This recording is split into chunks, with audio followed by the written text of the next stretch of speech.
लोभ, मोह, गौरव, ईर्ष्या, मन, ज्ञान, चित्त और अहंकार पर विजय पाने का दिन विजयदशमी।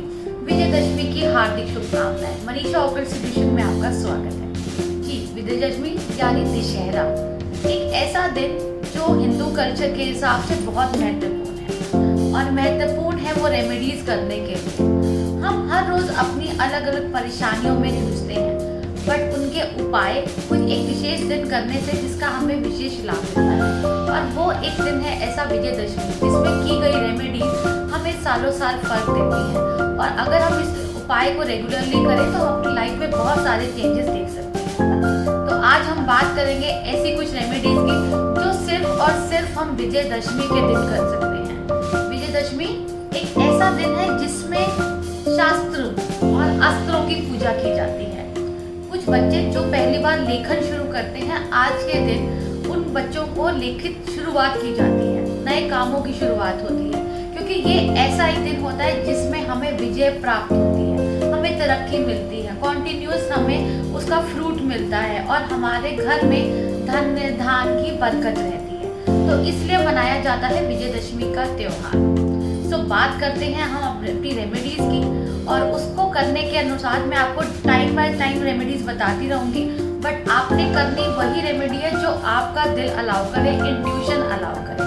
बिकॉज जब तक आप अपने दिल से पॉजिटिव एटीट्यूड से वो रेमेडी नहीं करेंगे, उस रेमेडी का कोई यूज होगा नहीं। बट सिर्फ रेमेडी तब कीजिए किसी लालच में या किसी प्रेशर में मत कीजिए कि करने के लिए कर रहे हैं। आप रेमेडी कीजिए अपनी संतुष्टि के लिए, अपने पे कार्य करने के लिए और परमात्मा को खुश करने के लिए।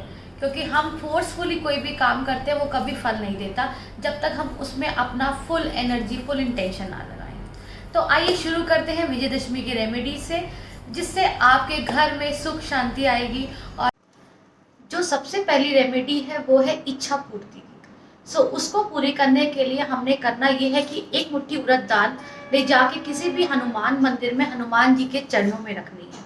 और उसके बाद हमने हनुमान जी की मंदिर की 11 परिक्रमा लगानी है जहां हनुमान मूर्ति है। द स्पेशल पॉइंट इज कि जब आप परिक्रमा शुरू करेंगे तो आपके मन में अपनी वो 11 चीजें जो आप अपनी इच्छा हनुमान जी से मांगना चाहते हैं, अपने परमात्मा से मांगना चाहते हैं, आप सर्कल करते हुए पहली इच्छा शुरू करेंगे और इतना उसको चांट करेंगे कि जब आपका सर्कल कंप्लीट हो तो आपकी पहली इच्छा पूरी हो। Same with second, same with third, same with fourth, ऐसे करते हुए आपने 11 चक्कर लगाने हैं हनुमान जी की परिक्रमा के, हनुमान जी की मूर्ति की परिक्रमा के आपने 11 चक्कर लगाने हैं। और जो उड़द दाल आपने हनुमान जी के चरणों में लगाई है, रखी है, उसमें से एक दाना आप अपने घर लाके अपने घर के मंदिर में या आप अपनी तिजोरी, ओम अपराजिताय नमः, ओम अपराजिताय नमः जी, ये एक ऐसा मंत्र है जिसको आपने चांट करना है उस समय जिस समय सूर्य डूब रहा हो और आकाश में तारे आ रहे हो, जिसे हम सर्व सिद्धि समय भी कहते हैं। अपने शत्रुओं को अपने नाश करने के लिए, कोर्ट केस में विजय पाने के लिए ये मंत्र सबसे उत्तम है। ये आपने 21 बार करना है और इसके बाद आपने करनी है हनुमान जी की। दशहरे वाले दिन शमी की पूजा का अपना महत्व है। शमी कुबेर जी को रेप्लिका करते हैं, तो कुबेर जी ने उनको आशीर्वाद दिया था। जब उनके पास सोना खत्म हो गया था तो उन्होंने शमी के पेड़ पे वो उसको सोने का बना दिया था। इसलिए कहा जाता है जिस घर में शमी के पेड़ की पूजा होती है उस घर में कभी धन धान की कमी नहीं होती। जिनके घर में शमी का पेड़ नहीं है, कृपया करके कल अपने घर में शमी का पेड़ आप जरूर लगाइए, और जिनके घर में है वो उसकी बहुत अच्छे से पूजा करें, उसके आगे 9 दीपक जलाएं और अच्छे से हनुमान चालीसा का जाप करें। तो शमी की पूजा कल के दिन आपके धन और धान के लिए बहुत जरूरी है। अपने घर के ये सबसे सीनियर मेंबर के लिए है कि उन्होंने करना ये है कि लेनी है एक फिटकरी। अब वो कितने डले की लेनी है वो आपकी चॉइस है। जो सबसे प्रमुख घर में सबसे बड़ा मेंबर है उसने वो फिटकरी लेके अपने हाथ में रखनी है और अपने घर के सब मेंबर से टच करवानी है, और उसके बाद उसको किसी सुनसान जगह पर छोड़ देना है। वो फिटकरी अपने आप उड़ती जाएगी और आपके घर के जो भी मेंबर्स हैं, अगर उनके घर में कोई नेगेटिव एनर्जी या फिर उनकी बॉडी में कोई नेगेटिव ऑरा होगा वो अपने आप उड़ जाएगा। कालसर्प दोष निवारण के लिए भी विजयदशमी का दिन बहुत शुभ माना जाता है। काल जिन जिन भी लोगों को कालसर्प दोष है, कल के दिन आप उसका निवारण बहुत इजीली कर सकते हैं। आपने करना ये है कि आपने लेना है एक जटा वाला नारियल, मतलब पानी वाला नारियल। उसके ऊपर रखनी है 50 ग्राम उड़द की दाल और 50 ग्राम रखनी है काले तिल, साथ में मिलाना है एक कील, और उसको आपने लपेटना है काले कपड़े में। काले कपड़े में अपने घर के मंदिर में आप उसको पूरा दिन रखेंगे और सूर्य अस्त होने से पहले उसे किसी चलते पानी में प्रवाहित कर देंगे। ये जो रेमेडी है ये कालसर्प दोष वाले लोगों के लिए बहुत जरूरी है। एक बहुत अच्छी रेमेडी और है कि विजयदशमी के दिन आप अगर चेक का ब्लैंकेट्स बांटें और जरूरतमंद को दें तो आपके घर के जो भी दोष और कष्ट होते हैं उनका निवारण जरूर होता है। एक ऐसी रेमेडी जिनके घर के अंदर बच्चे बीमार हैं या बुजुर्ग बीमार हैं, आपने करना ये है कि आपने लेना है एक पानी का मटका, जिसके अंदर आपने डालना है मीठा पानी। मीठा पानी डालने के बाद कुछ बूंदे आप उसमें डालें गंगा जल की और डालें 2 चम्मच चीनी, और ये मीठा पानी आप दे दें किसी जरूरतमंद इंसान को। आप ये मटका और घड़ा दे दें किसी जरूरतमंद इंसान को। आपके घर में जो इंसान बीमार है उसकी हेल्थ में जरूर सुधार आएगा। जो विजयदशमी का दिन होता है हमें अपनी क्षमा याचना भी जरूर करनी चाहिए। ये दिन है क्षमा मांगने का, क्योंकि न जाने अनजाने में हमसे कई बार कुछ भूल हो जाती है, कुछ गलतियां हो जाती हैं।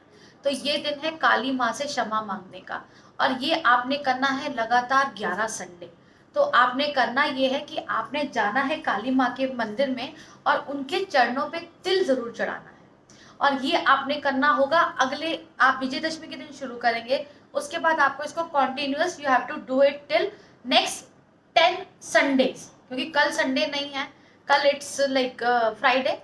फ्राइडे के बाद आपने इसको बाद संडे को आपने कंटिन्यू करना है, और माँ काली से आपने क्षमा मांगनी की, न जाने गलती से भूल चूक से हमसे जो भी क्षमा हो गई है हमें उसको मुक्त कीजिए, हमसे जो पाप हुए हैं हमें क्षमा कीजिए, और कोशिश कीजिए कि हम आगे से कोई गलतियां ना करें और आपकी जो भी प्रॉब्लम्स है उसका सिल्यूशन हो। एक रेमेडी मैं बताऊंगी जिनके घर में दोबारा से फिजिकली लोग बहुत बीमार रहते हैं, उन्होंने शाम को संध्या काल के बाद रावण जलने के बाद मंदिर में जाकर झाड़ू दान करके आना है, जिसमें आपको कोई टोके ना, और आपने किसी भी जगह पे मंदिर में वो झाड़ू रख के आना है। और ये आप ध्यान रखेंगे कि आप ऐसी गुप्त जगह पे रखेंगे। विजयदशमी के दिन गुप्त दान का बहुत महत्व है, बट वो लंका दहन के बाद, और वो आप किसी से डिस्कस नहीं करेंगे। वो दान सिर्फ जिसको आपने दान दिया उसको पता हो और आपको पता हो। तो गुप्त दान का बहुत ही अच्छा महत्व है। एक लास्ट रेमेडी जो मैं बताना चाहूंगी, पान के बीड़ा का। जैसे कि आपको पता है it's a festival of victory, जीत का दिन। तो जब हम जीतते हैं तो हिंदू कल्चर में पान खाना बहुत शुभ माना जाता है। पान हमारे जीत का अंदेशा, हमारे जीत की विक्ट्री को दिखाता है। आपने करना ये है, जो आपके घर का सबसे बड़ा पुरुष हो या जो जिनको आप सबसे हेड मानते हो अपने घर में, उन्होंने लेना है एक मीठा पान, और वो जाके किसी भी मंदिर में रख के आना है, और ये बोलना है कि मेरे घर में जो भी जीत है और उसका श्रेय अब सिर्फ और सिर्फ आपको जाता है।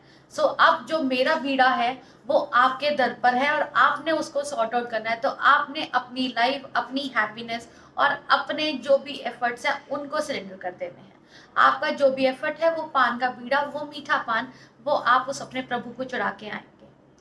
आशा करती हूँ आप सब इन रेमेडीज को फॉलो करेंगे। इन केस आपको किसी प्रकार का डाउट है, feel free to coordinate me, to ask me, and आपके विजयदशमी का त्यौहार बहुत अच्छे से मनाएं और इन रेमेडीज को फॉलो करें।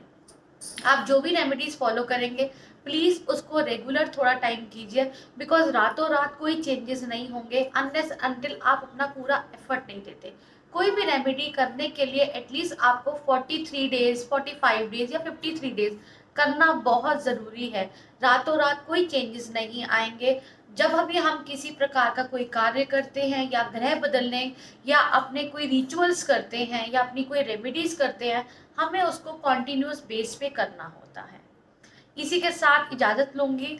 आपका विजयदशमी का त्यौहार शुभ हो और हम सब अपनी अपनी बुराइयों पे जीत हासिल कर सकें। Thank you so much.